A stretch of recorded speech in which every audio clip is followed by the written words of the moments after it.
묵상 기도하시겠습니다.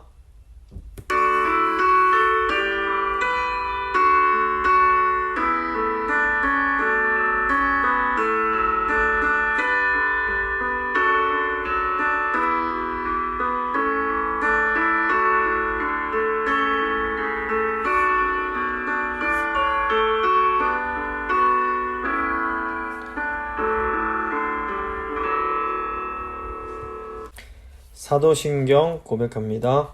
나는 전능하신 아버지 하나님, 천지의 창조주를 믿습니다. 나는 그의 유일하신 아들 우리 주 예수 그리스도를 믿습니다. 그는 성령으로 잉태되어 동정녀 마리아에게서 나시고 본디오 빌라도에게 고난을 받아 십자가에 못 박혀 죽으시고 장사된 지 사흘 만에 죽은 자 가운데서 다시 살아나셨으며 하늘에 오르시어 전능하신 아버지 하나님 우편에 앉아 계시다가 거기로부터 살아있는 자와 죽은 자를 심판하러 오십니다. 나는 성령을 믿으며 거룩한 공교회와 성도의 교제와 죄를 용서받는 것과 몸의 부활과 영생을 믿습니다. 아멘. 찬송가 368장입니다. 찬송가 368장 찬양합니다.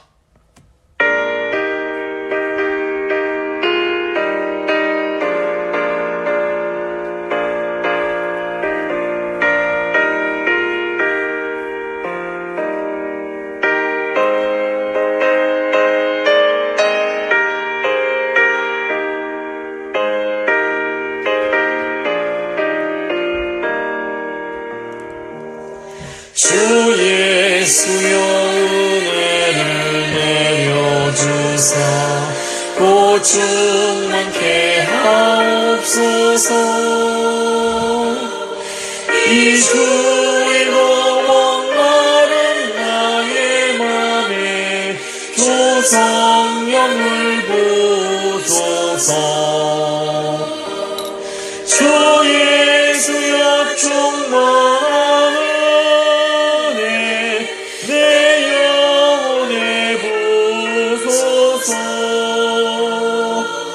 주 예수만 나의 힘 되고 내 만족함 됩니다. 주 예수여 죄에서 풀어주사 날 정결케 하옵소서. 이 세상의 유혹이 나의 맘에 등 못하게 하옵소서. 주 예수여 충만한 은혜 내 영혼에 부소서. 주 예수만 나의 힘 되고 내 만족함 됩니다. 예기하고 미천사와 시음하던 그 믿음을 주옵소서. 이 세상의 물결이 흉흉해도 날 평안케 하옵소서. 주 예수여 충만한 은혜 내 영혼에 부소서. 주 예수만 나의 힘 되고 내 만족함 됩니다. 주 예수여 완전한 주의 사랑 나 받기를 원합니다. 그 사랑이 내 맘에 충만하여 날 기쁘게 하옵소서. 주 예수여 충만한 은혜 내 영혼에 부소서. 주 예수만 나의 힘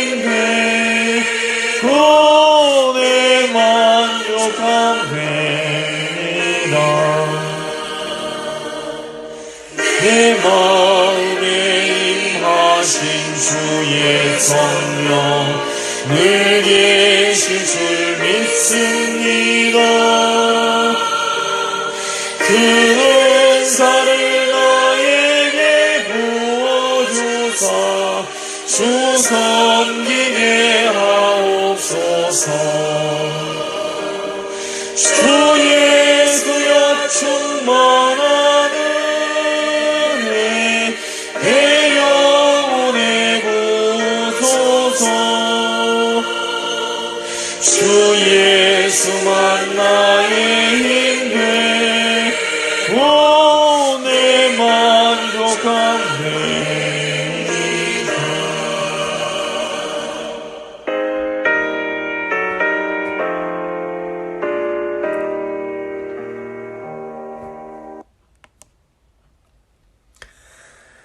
기도하시겠습니다. 살아계신 하나님 감사합니다. 오늘도 저희에게 하늘의 만나를 영의 양식을 먹여주시기 위하여 우리를 이 말씀의 자리로 불러주신 그 은혜에 감사합니다. 아멘. 하나님, 저희가 육을 가지고 있기에 육의 양식도 먹어야 합니다.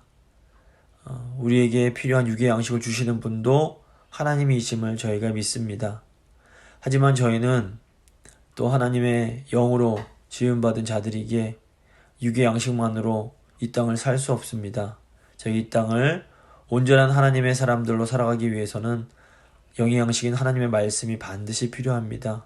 좀 저희가 이 시간 또 하나님의 말씀을 받으려고 하오니 아버지, 저에게 하늘의 양식을 먹여주시고 성령님, 그 말씀이 단순히 저희 지식에 머무는 것이 아니라 저희 마음 깊은 곳, 마음의 중심으로 내려와서 저희 마음을 변화시키고 저희가 새롭게 변화됨을 입은 사람으로 이 땅을 살아갈 수 있도록 말씀이 육신 되신 예수님처럼 하나님의 말씀을 저희 삶 가운데 드러내는 삶을 살 수 있도록 주님 저희를 주관하시고 도와주시길 간절히 원합니다. 아멘. 말씀 시작하는 시간이 오니 저희 온 정신이 하나님 말씀을 향할 수 있도록 주여 저희를 붙들어 주시옵소서. 아멘. 감사드리며 예수 그리스도의 이름으로 기도드립니다. 아멘. 오늘 주신 하나님 말씀은 열왕기하 7장 9절 말씀입니다. 열왕기하 7장 9절 말씀 제가 봉독해 드립니다. 나병 환자들이 그 친구에게 서로 말하되 우리가 이렇게 해서는 아니 되겠도다. 오늘은 아름다운 소식이 있는 날이거늘 우리가 침묵하고 있도다. 만일 밝은 아침까지 기다리면 벌이 우리에게 미칠지니 이제 떠나 왕국에 가서 알리자 하고. 아멘. 오늘은 열왕기서 33강 열왕기하 6장 24절부터 열왕기하 7장 20절까지 말씀 함께 나누고 같이 기도하도록 하겠습니다. 저희가 지난 몇 주간에 이제 살펴본 열왕기하 4장부터 6장 23절까지는 엘리사 선지자가 일으킨 그 7가지 기적들에 대한 내용이었습니다. 이 기적들이 중요한 것은 이 기적을 통해서 하나님이 어떠신 분이신지, 하나님이 자기 백성을 어떻게 돌보시는지를 알 수 있기 때문이었습니다. 이제 6장 24절부터 8장까지는 이제 엘리사 선지자가 예언을 하는 내용이 나옵니다. 이 하나님의 사람인 선지자는 하나님의 능력으로 이렇게 기적을 행할 뿐 아니라 미래의 일을 예언함으로써 하나님이 이 역사를 주관하시는 분이라는 것을 또 보여줍니다. 이제 오늘은 이제 엘리사가 그 3가지를 예언을 하는데 오늘 내용인 6장 24절부터 7장 20절은 먹을 양식에 대한 예언이고, 그다음에 8장 1절부터 6절은 기근에 대한 예언이고, 8장 7절부터 15절은 이제 아람 왕에 대한 예언입니다. 이제 오늘은 이 중에서 6장 24절부터 7장 20절 먹을 양식에 대한 예언에 대한 내용을 살펴보도록 하겠습니다. 이 먹을 양식의 문제는 인류에게 아주 실존적인 아주 중요한 문제라고 할 수 있습니다. 아담과 하와 이래로 사람들에게 먹는다는 것은 끊임없이 문제요 시험거리가 되어 왔습니다. 출애굽한 이스라엘 백성도 이 먹고 마시는 문제 때문에 하나님을 원망하며 반역적인 태도를 보이곤 합니다. 이것은 인간에게 있어서 이 먹는 것이 얼마나 중요한 시험거리가 될 수 있는지를 이제 보여준다고 볼 수 있습니다. 이제 분열왕국 시대에 이스라엘이 바알 숭배에 이렇게 열심을 냈던 것도 사실은 모두 먹고 마시는 문제 때문이라고 볼 수 있습니다. 인간이 먹고 마시며 생의 낙을 누리는 것은 사실 하나님의 은혜로운 돌보심의 그 손길로 인해서 가능한 것입니다. 신비로운 하나님의 섭리가 하늘과 땅, 기후조건과 기상상태 등을 주관하여서 곡식과 식물이 자라나고 열매 맺게 하고 또 가축이 우여 고기를 내게 해주는 겁니다. 그래서 호세아 2장 21절 22절 보시면 이런 말씀이 나옵니다.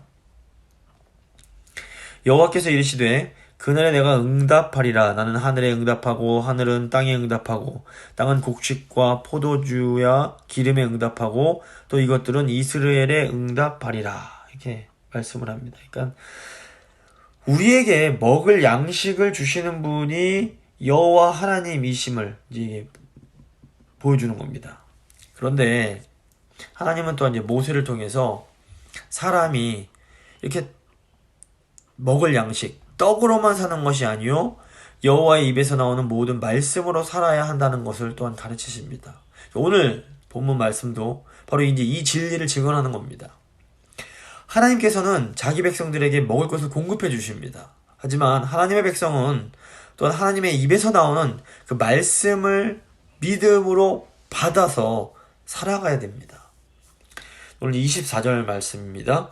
이후에 아람 왕 벤 하닷이 그의 온 군대를 모아 올라와서 사마리아를 에워싸니, 여기 이후에라는 말은 그 엘리사를 잡으러 왔던 아람 군대가 눈이 어두워져서 사마리아로 이제 그렇게 가게 됐던 이 사건 이후에 일어난 일임을 말합니다. 이제 이 사건이 있은 후에 아람 왕 벤 하닷이 다시 많은 군사들을 이끌고 와서 그 북이스라엘의 수도인 사마리아를 이렇게 에워싸게 됩니다. 그래서 고대 전쟁을 보면 어떤 이제 성을 둘러싸고 있어서 그러면 이제 식량이 보급이 되지 않기 때문에 이렇게 기근 때문에 항복하는 그런 일들이 종종 일어나곤 하는데, 오늘 말씀에 나오는 사마리아도 아람 군대가 다 철저하게 이게 그 성을 둘러싸고 있었기 때문에 양식이 고갈이 돼서 이 백성들이 아사의 위험에 내몰리게 됩니다. 25절 보시면 아람 사람이 사마리아를 에워싸므로 성중에 크게 줄여서 나귀머리 하나에 은 80세겔이요 비둘기 똥 4분의 1갑에 은 5세겔이라 하니, 기근이 얼마나 심했는지 먹을 것이 너무 없었던 겁니다. 나귀머리와 비둘기 똥마저도 식용으로 아주 비싼 값을 치르고 사야만 했습니다. 이 나귀머리를 생각해 보시면 평상시에 먹고 싶은 음식이 아닙니다. 그런데 먹을 것이 너무 귀하니까 이 나귀머리가 한 1kg 정도에 해당하는 은 80세겔에 거래가 되는 겁니다. 그리고 비둘기 똥의 경우에는 이게 뭐 식량으로 쓰였다라는 학자들도 있고 연료로 사용됐다라는 학자도 있는데, 어쨌건 이 비둘기 똥 4분의 1갑이 은 5세겔에 거래가 됩니다. 그런데 이 당시에 노동자의 표준 임금이 한 달에 은 1세겔이었습니다. 그러니까 이 먹을 것이 얼마나 없었는지 정말 말도 안 되게 식량값이 폭등했다는 것으로 이제 볼 수 있습니다. 26절, 27절 보시면 이스라엘 왕이 성 위로 지나갈 때에 한 여인이 외쳐 이르되 나의 주 왕이여 도우소서. 왕이 이르되 여호와께서 너를 돕지 아니하시면 내가 무엇으로 너를 도우랴? 타작마당으로 말미암아 하겠느냐? 포도주 틀로 말미암아 하겠느냐? 하느니라. 이스라엘 왕이 이제 성 위로 이제 지나가니까 그때 한 여인이 왕이여 좀 도와주십시오 이렇게 외칩니다. 이때 왕이 하나님이 널 도와주시지 않는데 내가 널 어떻게 돕겠느냐 이렇게 말을 합니다. 이게 언뜻 들으면 이 말이 믿음의 말처럼 들립니다. 하지만 이 말 속에는 사실 하나님을 향한 그 깊은 원망이 들어 있습니다. 지금 이렇게 힘들고 어려운 것이 다 하나님 때문이다 라는 겁니다. 왕이 여인에게 도대체 무슨 일이냐 이렇게 물으니까 여인이 아주 기가 막힌 얘기를 합니다. 28절부터 29절입니다. 또 이르되 무슨 일이냐 하니 여인이 대답하되 이 여인이 내게 이르기를 내 아들을 내놓아라. 우리가 오늘 먹고 내일은 내 아들을 먹자 하매 우리가 드디어 내 아들을 삶아 먹었더니 이튿날에 내가 그 여인에게 이르되 내 아들을 내놓아라 우리가 먹으리라 하나 그가 그의 아들을 숨겼나이다 하는지라. 이 기근이 얼마나 심했으면 이 어머니들이 자기 아이를 삶아 먹는 상황이 이제 일어납니다. 이게 사실은 굶어 죽을지언정 부모가 아이를 삶아 먹는다는 것은 이게 말이 안 되는데 정말로 인간이 처할 수 있는 최악의 상황이 된 겁니다. 그러니까 하나님의 백성이 이렇게 비참한 상황에 이르게 됐다는 것은 그들이 하나님과 맺은 언약 관계에 아주 심각한 문제가 생겼다는 것을 의미합니다. 30절입니다. 왕이 그 여인의 말을 듣고 자기 옷을 찢으니라. 그가 성 위로 지나갈 때에 백성이 본즉 그의 속살에 굵은 배를 입었더라. 이 여인의 비참한 상황에 대해서 들은 왕이 자기 옷을 찢었는데 그 안에 보니까 굵은 배를 입고 있었던 겁니다. 이 굵은 배는 재앙의 때와 그 죄에 대해서 통회할 때 또는 구원을 위해서 기도할 때 입는 그런 옷이었습니다. 굉장히 거칠기 때문에 입으면 까칠까칠하고 따갑고 몸을 힘들게 하는 그런 옷이었습니다. 이제 여호람의 아버지였던 아합도 하나님의 이제 진노가 있을 때에 여호와 앞에 자신을 낮추기 위해서 굵은 베옷을 입은 적이 있었습니다. 열왕기상 21장 27절입니다. 아합이 이 모든 말씀을 들을 때에 그의 옷을 찢고 굵은 배로 몸을 동이고 금식하고 굵은 배에 누우며 또 풀이 죽어 다니더라. 하나님께서 이런 아합의 회개 행동을 보시고 아합에게 임할 재앙을 아들 세대로 넘겨주시게 됩니다.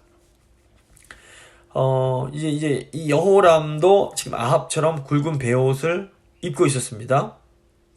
근데 이제 여호와로부터 이렇게 오게 된 재앙을 당할 때에 하나님 백성이 취해야 할 반응이 뭐냐면 하나님께서 재앙을 주신 거기 때문에 이제 하나님이 구원하실 것을 기다려야 되는 겁니다.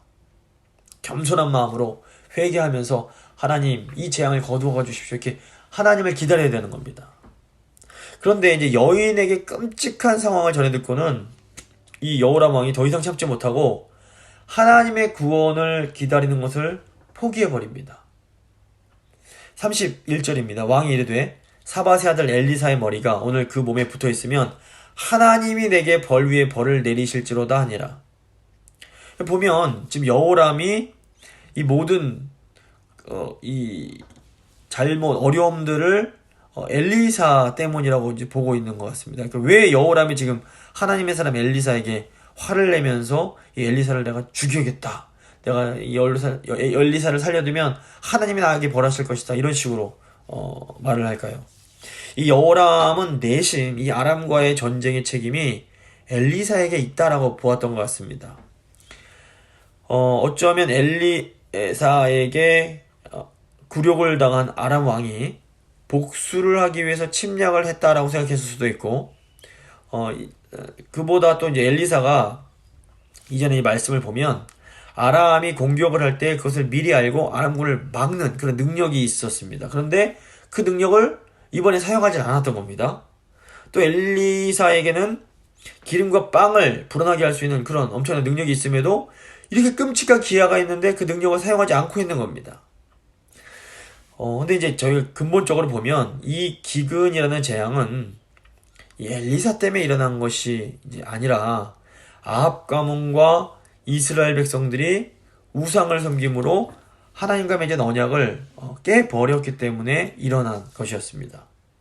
근데 지금 이제 여호람은 이 모든 고난과 어려움이 저 하나님의 사람 엘리야 때문이다 라고 하면서 엘리야를 탓하고 그를 죽이려고 하고 있는 겁니다. 기근과 같은 어려움이 있을 때에 하나님이 세우신 지도자를 탓하는 이 모습은 출애굽을 했던 이스라엘 백성들의 모습과 굉장히 비슷합니다. 출애굽기를 보면 이제 출애굽한 이스라엘 백성들이 광야에서 배가 고프고 힘들어지니까 모세와 아론을 막 원망합니다. 이 모세는 하나님의 뜻에 따라서 자신들을 애굽의 노예살이로부터 구원해준 구원자였습니다. 그럼에도 상황이 어려워지니까 도대체 왜 우리를 애굽에서 나오게 했느냐고 모세를 원망을 하는 겁니다. 그러니까 어떤 사람이 배를 타고 가다가 바다 한가운데에서 난파를 당해서 물에 허우적대면서 살려달라는 사람을 보고 그 사람을 구원해냅니다. 이제 바다에 빠져서 이제 있던 사람이 구원을 받고 나서 배가 고프다고 저 먹을 게 있으면 좀 달라고 하는데 먹을 것이 없다고 하니까 막 화를 하면서 아니 왜 바다에 빠져 죽게 놔두지 나를 살려서 나를 이렇게 배고프게 만드냐고 화를 낸다면 그걸 구원해 준 사람의 기분이 어떨까요? 근데 지금 출애굽한 이스라엘 사람들이 모세를 원망하는 것이 이와 굉장히 비슷한 것이 있습니다. 그래서 신실한 하나님의 사람은 기근과 같은 어려움이 찾아올 때에 먼저 자신과 하나님과의 관계를 돌아보면서 회개함으로 하나님과의 관계를 회복합니다. 하지만 어리석은 사람들은 기근과 같은 어려움이 찾아올 때에 하나님께서 세우신 지도자를 원망을 합니다. 그런데 사실 이렇게 하나님의 사람을 향해서 원망하는 것은 근본적으로는 그들을 세우신 하나님을 원망하는 것입니다. 이스라엘 백성들이 먹을 것이 없다고 모세를 원망할 때 모세가 그 백성들을 향해서 이렇게 말을 합니다. 여호와께서 자기를 향하여 너희가 원망하는 그 말을 들으셨습니다. 우리가 누구냐? 너희의 원망은 우리를 향하여 함이 아니요 여호와를 향함이로다. 이렇게 말을 합니다. 문제는 이렇게 하나님을 원망하는 사람들은 결국 하나님이 약속하신 그 땅에 들어가지 못하게 된다라는 것입니다. 오늘날에도 기근과 같은 어려움이 찾아오면 겸손하게 자기 죄를 돌아보면서 하나님과의 관계를 점검해야 하는데 그러지 못하고 도리어 하나님의 사람들을 원망하면서 하나님을 향해서 원망을 내뱉는 그런 사람들이 존재합니다. 근데 이렇게 하나님을 원망하는 사람들은 하나님이 약속하신 안식을 누리지 못합니다. 이제 이것은 뭐 죽어서 천국 가고 못 가고 그런 문제라고 볼 수는 없습니다. 그러니까 출애굽하고 40년 기간 동안 광야를 돌다가 광야에서 죽은 이스라엘 백성들이 천국에 갔을까요? 못 갔을까요? 이걸 가만히 보면 이 사람들도 하나님의 은혜로 구원받아 홍해를 건넌 사람들입니다. 근데 이렇게 모세를 따라서 홍해를 건너는 이 사건은 신약 시대에는 세례를 상징합니다. 따라서 우리는 출애굽하고 홍해를 건넌 사람들이 천국에 못 갔다 이렇게 단언할 수 없습니다. 아마도 천국에 갔을 가능성이 높습니다. 하지만 분명한 것은 이 출애굽을 경험한 사람들이 이 세상에 있을 때에 하나님이 약속하셨던 약속의 땅에 들어가 하나님이 주시는 안식을 누리지 못하고 광야를 방황해야만 했다는 것입니다. 그러니까 예수님을 믿고 세례를 받은 사람도 하나님을 원망하는 마음으로 세상을 살아가면 이 세상에서 하나님이 약속하신 참 평안과 안식을 누리지 못하고 마치 광야를 방황하는 것 같은 그런 어려움 속에서 지낼 수밖에 없는 겁니다. 그래서 예수님을 믿어서 구원을 받았음에도 예수님이 주시는 참 평안을 잘 누리지 못하고 살게 되는 것입니다. 예수님 믿고 가장 불쌍하고 안타까운 사람들이 이런 사람들입니다.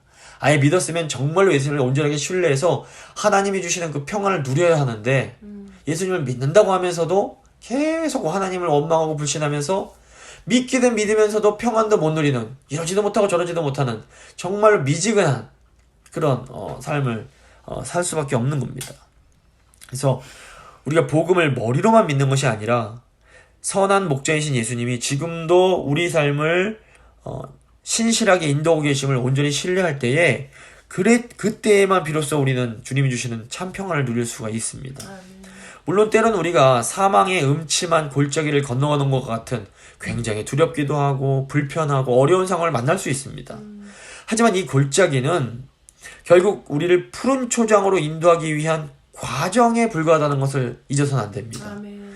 주님이 우리를 데려가고자 하시는 최종 목적지는 잔잔한 물가가 있는 푸른 초장입니다. 아멘. 그래서 하나님은 여호람이 하나님을 원망하고 있음을 아시면서도 이 엘리사를 통해서 이스라엘을 구원하실 것을 예언하게 하십니다.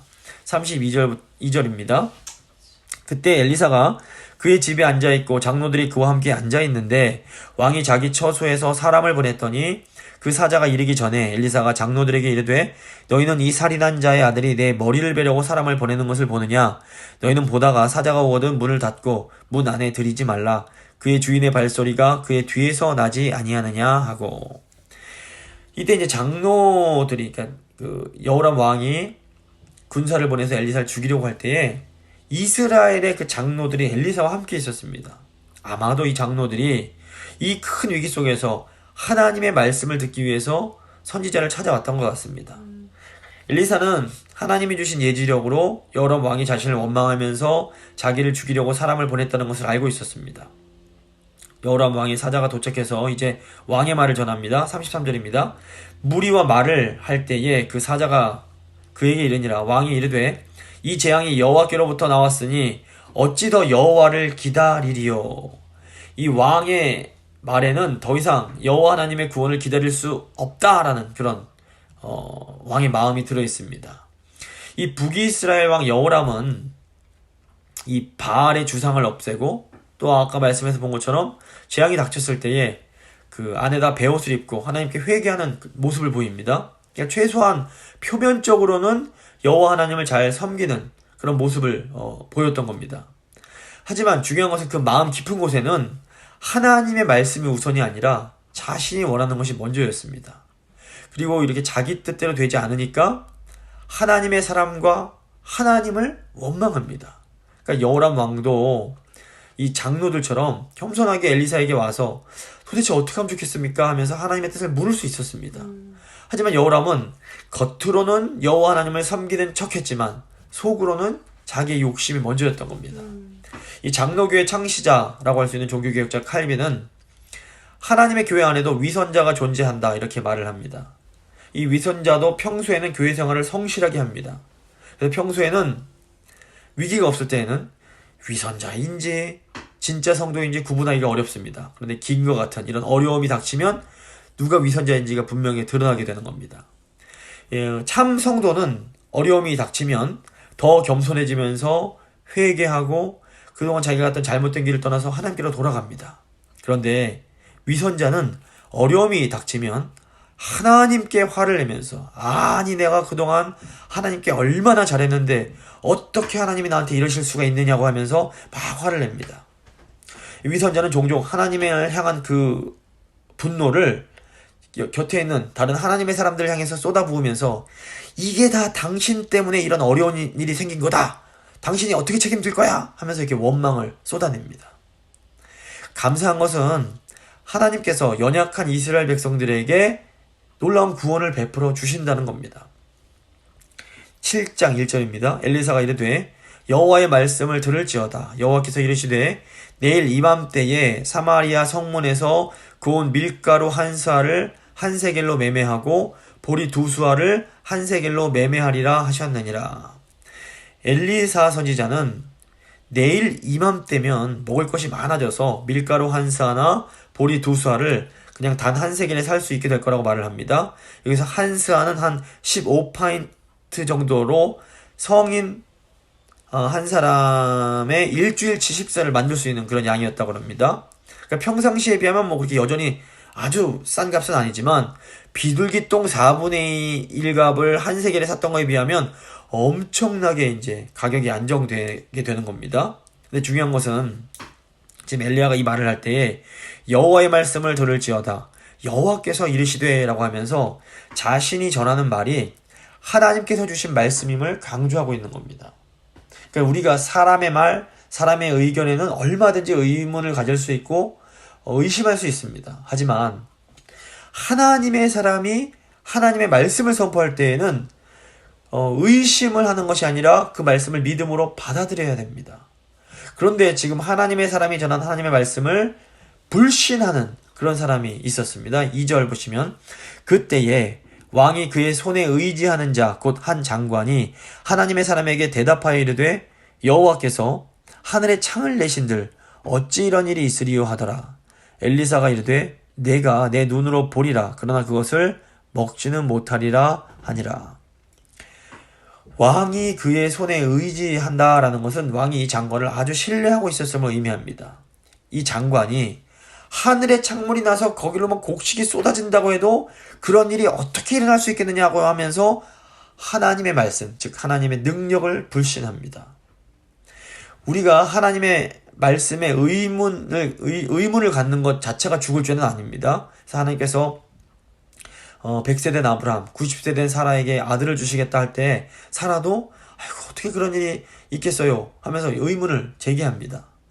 또 하나님께서 마리아, 동정녀 마리아에게 네가 아들을 낳을 거다 라고 했을 때도 이 마리아도 저는 남자를 알지 못하는 소녀인데 어떻게 이런 일이 가능합니까? 라고 질문을 합니다.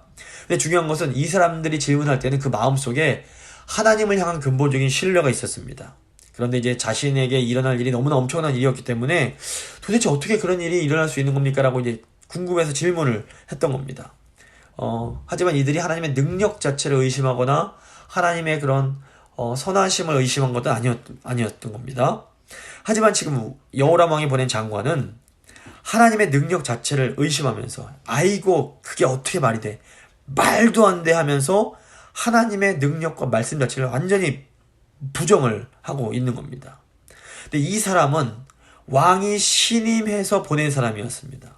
그러니까 결국 여호람 왕의 생각도 이 장관의 생각과 이 장관의 믿음과 별로 다를 것이 없었다라고 볼 수 있습니다. 결국 엘리사는 하나님의 말씀은 그대로 이루어질 테지만 이 말을 한 이렇게 불신을 드러낸 장관은 결국 심판을 받아 죽게 될 것을 예언합니다. 그래서 하나님의 말씀에 우리가 어떻게 반응하는가가 우리의 운명을 결정합니다.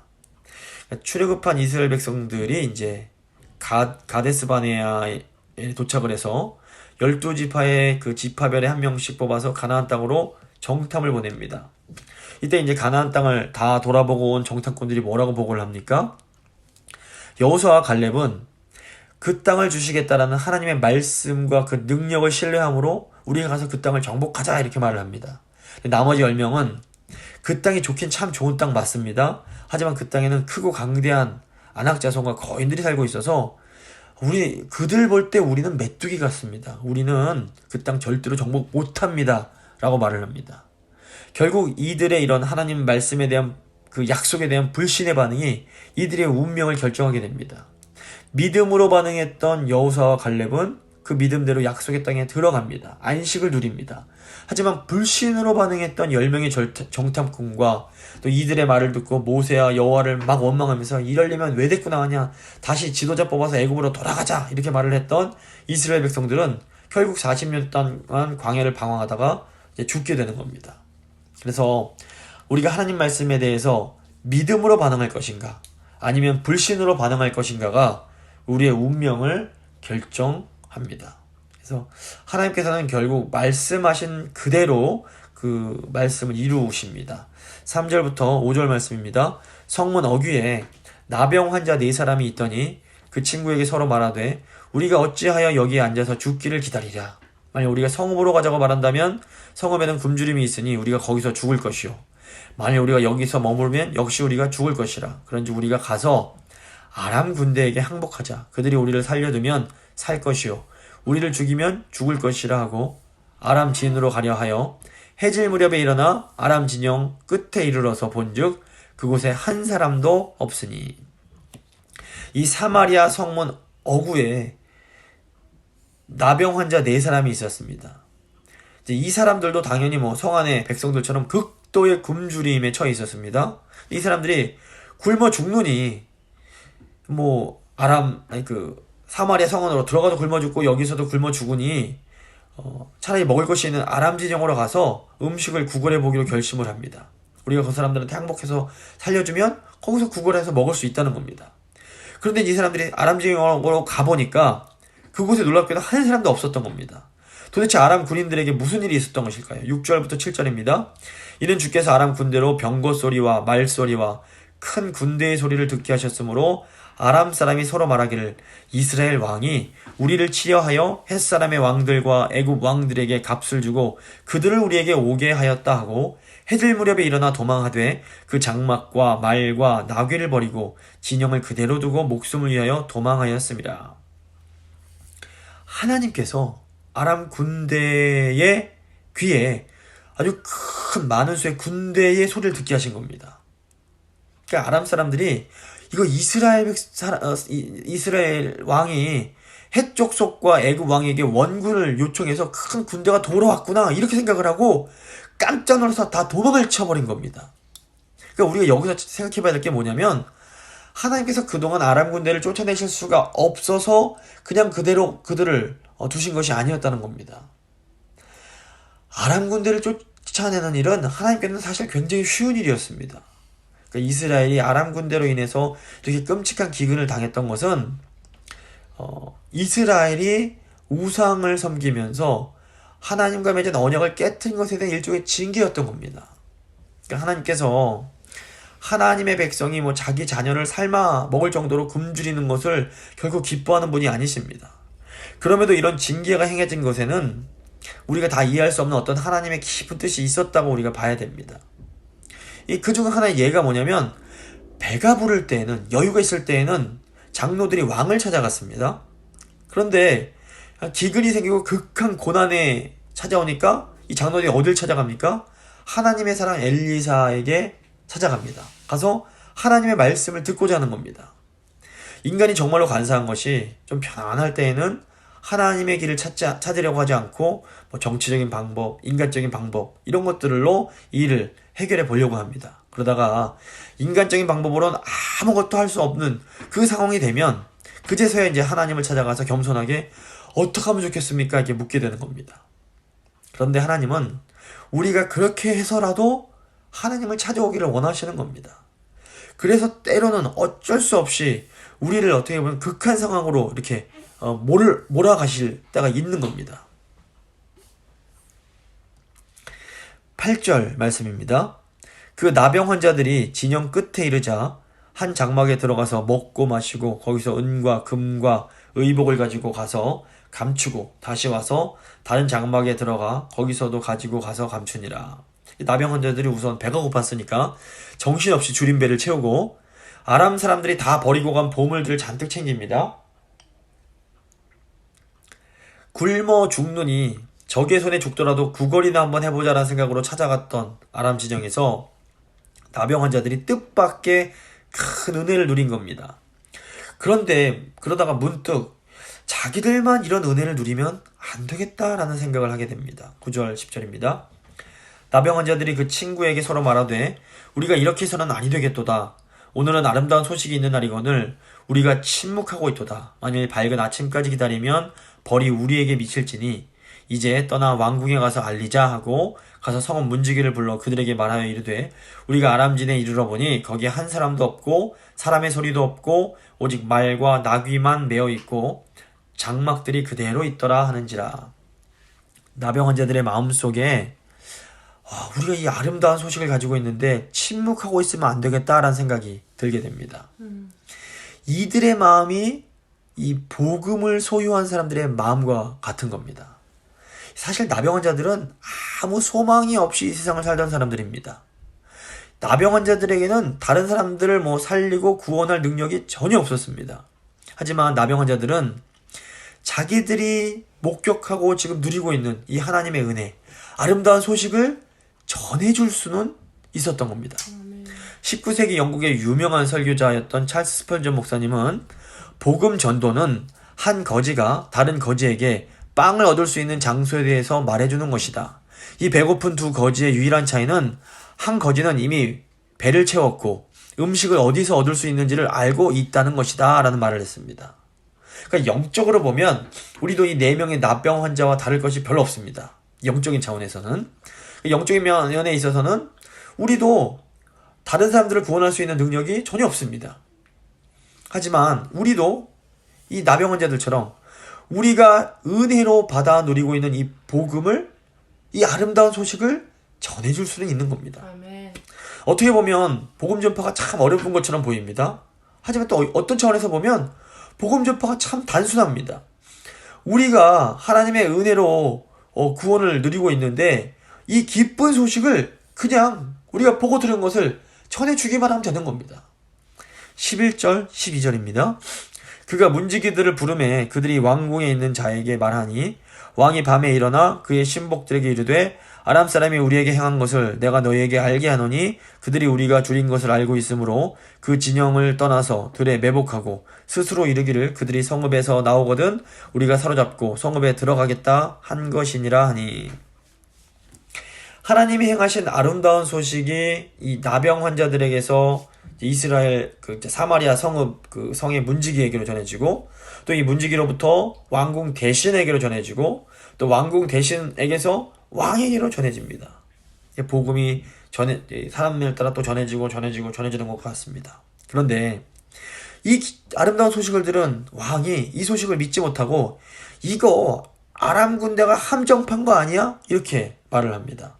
그러니까 아람 군대가 떠났다고 생각하고 성문을 열고 나가면 아람 군대가 매복해 있다가 우리를 쳐들어와서 성 안으로 들어와서 우리를 학살하려는 거 아니냐, 이런 식으로 이제 의심을 품었던 겁니다. 근데 이제 가만히 보면 여호람 왕은 이때 자신이 엘리야를 죽이려고 보냈던, 자신이 믿고 있던 장관으로부터 엘리야가 선포했던 하나님의 말씀, 내일 이맘때쯤이면 음식들이 많아져서 물가가 내릴 거다라는 말씀을 이미 들은 상태였습니다.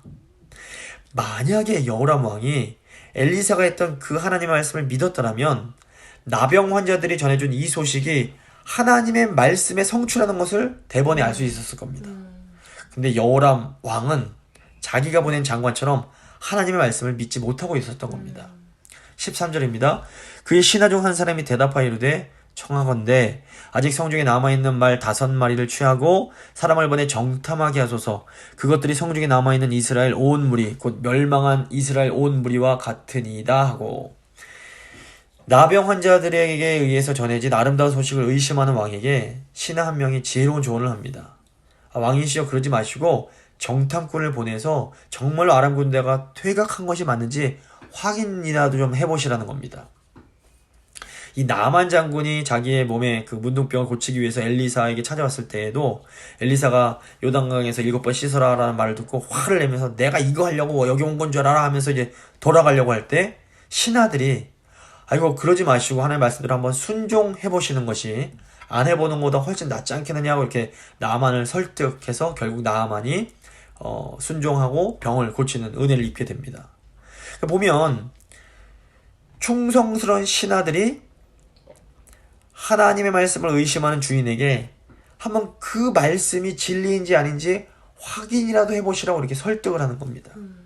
그러니까 오늘날에는 나아만이나 여호람 왕처럼 이 복음의 말씀을 듣기는 했지만 이 복음이 정말로 진리인지 의심하면서 복음을 받아들이려고 하지 않는 사람들이 굉장히 많습니다.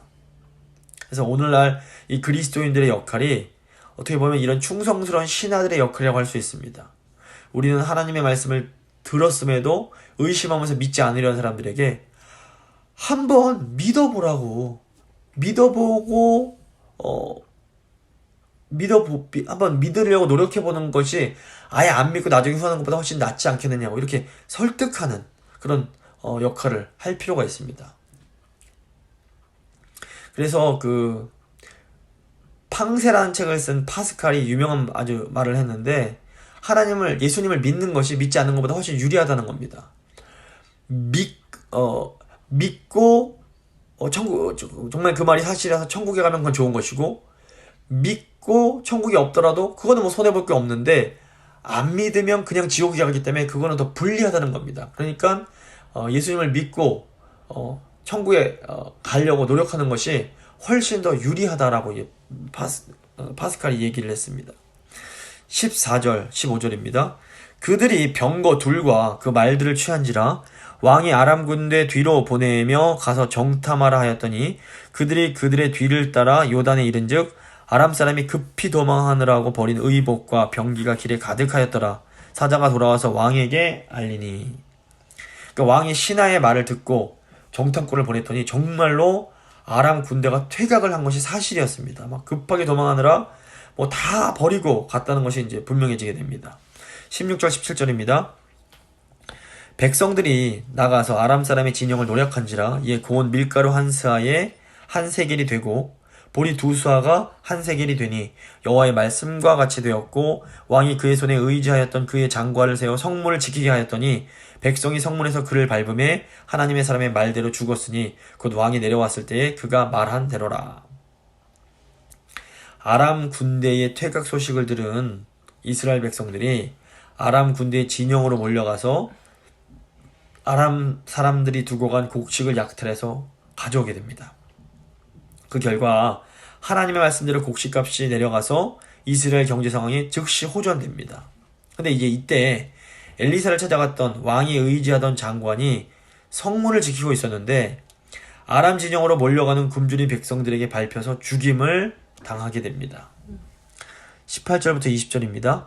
하나님의 사람이 왕에게 말한 바와 같으니 이르기를 내일 이맘때에 사마리아 성문에서 보리 2수아를 한 세겔로 매매하고 고운 밀가루 한 스아를 한 세겔로 매매하리라 한즉 그때 이 장관이 하나님의 사람에게 대답하여 이르되 여호와께서 하늘에 창을 내신들 어찌 이 일이 있으랴 하매 대답하기를 내가 내 눈으로 보리라 그러나 그것을 먹지는 못하리라 하였더니 그의 장관에게 그대로 이루어졌으니 곧 백성이 성문에서 그를 밟음에 죽었더라. 이제 이 부분은 그 하나님의 말씀은 이제 그대로 이루어졌지만 그 장관이 하나님의 말씀을 불신함으로 죽임을 당했다는 사실을 강조함으로 반복함으로써 강조하는 겁니다. 그러니까 우리가 보면 하나님의 말씀은 반드시 그대로 이루어집니다. 그래서 이 하나님의 말씀을 믿는 사람에게는 이 말씀이 아주 놀라운 구원의 소식이 됩니다. 하지만 그 말씀을 불신하는 사람에게는 이 말씀이 무서운 심판의 소식이 될 수도 있는 겁니다. 그래서 이 선택이 어떻게 보면 우리에게 달려 있다고 볼 수 있습니다. 말씀 마무리 짓겠습니다. 우리에게 양식을 공급해 주시는 분은 하나님이십니다. 하지만 하나님의 백성은 이 육의 양식뿐 아니라 하나님의 입에서 나오는 말씀을 먹으면서 살아가야 됩니다. 아멘. 하나님 백성이 하나님 말씀을 거부할 때에 하나님은 잠시 이 육의 양식을 거두어 가실 수 있습니다. 하지만 이것은 우리가 다시 하나님 말씀으로 돌아오게 하시기 위한 목적이 있는 겁니다. 하나님은 이스라엘을 축복하는 통로로 작고 미천한 자들을 사용하십니다. 오늘 본문에서는 하나님은 나병 환자들을 축복의 통로로 사용하셨습니다. 그래서 역사 속에서 교회가 해온 역할이 사실 이런 나병 환자들과 같은 역할입니다. 교회인 우리는 먼저 하나님의 놀라운 은혜를 경험하고 하나님이 행하신 그 엄청난 구원에 대해서 이 아름다운 소식을 그냥 전해주기만 하면 되는 겁니다. 그러면 하나님께서 이 모든 것을 통해서 성령을 통해서 놀라운 복음의 역사를 행하십니다. 이 시간 한번 기도할 때 하나님 저희가 늘 육의 양식뿐 아니라 영의 양식을 사모하게 하시고 오늘 말씀에 나오는 나병 환자들처럼 아름다운 소식을 전해주는 이 복의 통로된 사명 잘 감당할 수 있도록 주님 도와주십시오. 한번 간절히 기도하겠습니다. 감사합니다.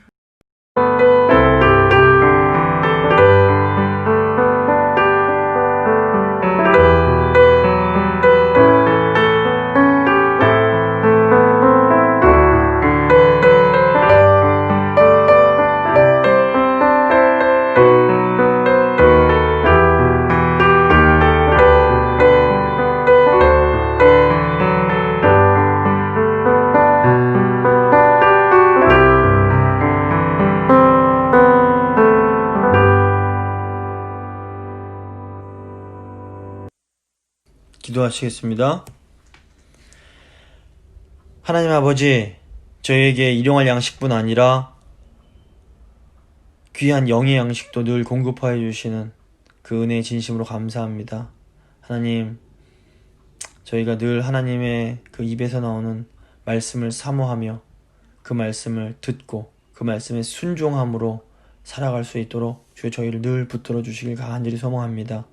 또한 하나님, 저희가 오늘 말씀에 나오는 힘없는 문둥 그 나병 환자들처럼 저희에게 아무 능력이 없지만 하나님께서 저에게 베풀어 주신 놀라운 은혜를 그 아름다운 구원의 소식을 전해주는 그런 증거의 사명 잘 감당할 수 있도록 주여 늘 저희를 깨워주시고 저희를 사용하여 주시길 간절히 소망합니다. 하나님, 저희가 이렇게 하나님의 복의 통로 되는 삶을 살아가려면 먼저 저희가 하나님의 그 큰 은혜를 누려야겠사오니 지금 저희가 늘 믿음으로 하나님의 그 은혜를 풍성히 누리며 살 수 있도록 주여 도와주시옵소서. 저희 성도님들 특별히 한 분 한 분 주님 눈동자처럼 지키사 이 코로나 상황 속에서 안전하게 지켜주시고 또 이런 육체적 질병으로부터만 지켜주시는 것이 아니라 어떤 영적인 공격으로부터 외로움이나 우울함이나 그런 답답함으로부터 그런 절망으로부터도 하나님께서 든든하게 지켜주시기를 간절히 소망합니다. 저희 성도님들 한 분 한 분 남은 한 주간 믿음으로 말씀 안에서 살아가실 수 있도록 주여 도와주시옵소서. 하나님 은혜 감사드리며 귀하신 예수 그리스도의 이름으로 기도드립니다. 아멘. 찬송가 498장입니다. 찬송가 498장 찬양하겠습니다.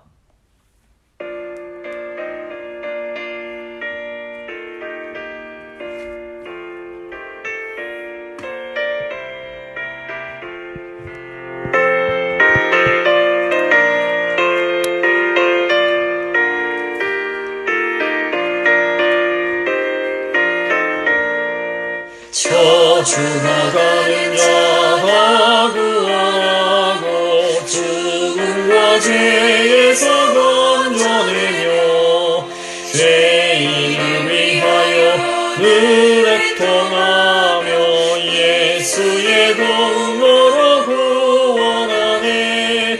저주나가는 자 예수를 믿어 그의 힘이 받아 살겠네.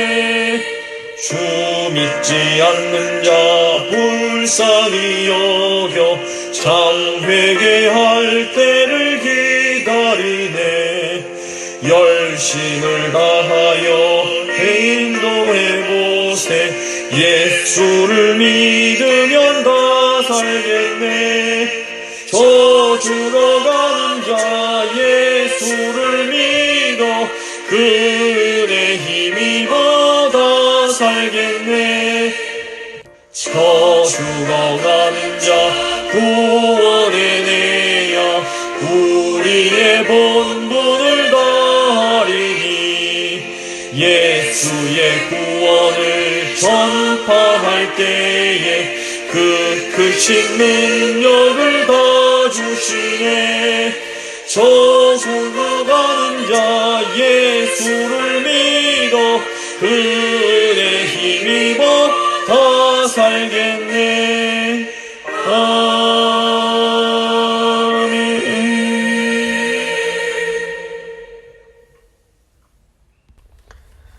주님 가르쳐 주신 기도로 예배 마치도록 하겠습니다.